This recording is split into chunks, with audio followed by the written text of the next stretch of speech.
Michaud souhaite un excellent vendredi soir de hockey junior à l'antenne du 106.9 Mauricie. Élie au centre à la mise en jeu fait face au numéro 11, Kyle Powers.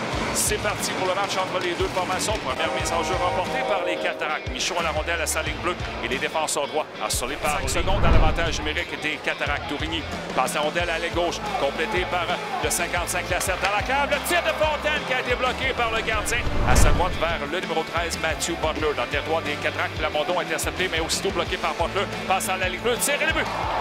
Le tir de Conrad qui a échappé à Félix Sabel.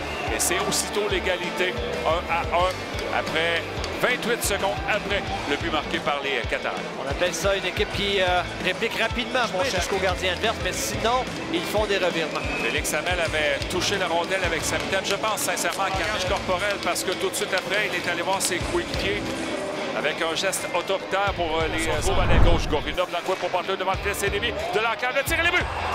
On ira à la reprise. La lumière rouge derrière s'est allumée. Vous avez entendu la sirène.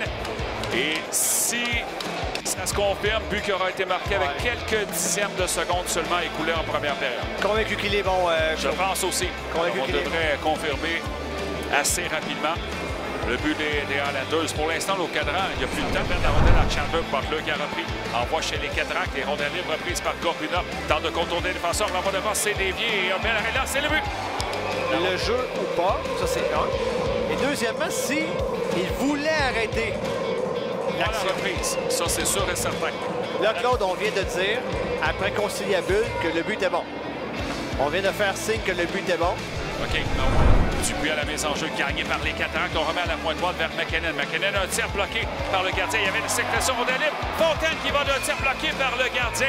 La malchance là, pour Fontaine, c'est qu'il est au centre de la patinoire. Sakos envoie la rondelle dans le territoire adverse. Lassette a tenté de s'en emparer. Chandler également, alors qu'il était dans l'enclave, il aurait eu une bonne chance de tirer. Ce n'est pas le cas. Powers pour les Highlanders. Ça va dans l'attaque. Tir bloqué par Abel. Et le but! La rondelle a échappé au gardien des Cataractes. Et les Highlanders se redonnent 2 buts d'avance avec 3 minutes 4 à faire en troisième vers Malveille Gredin qui va reculer près de son filet. La longue passe tentée par Gredin à la gauche pour Fontaine. Fontaine était stationné à la ligne bleue des Highlanders. Ça s'en va derrière le filet avec 5 secondes à faire à la troisième. Alors les Highlanders auront balayé les deux matchs. Et là, un tir et le but à l'autre bout. Alors ça ajoute l'insulte à l'injure. 5e but des Highlanders. Restait 1 seconde dans la troisième période. Grosse victoire sur la route pour les Highlanders. Ils se battent pour une place en série éliminatoire chez les Cataractes.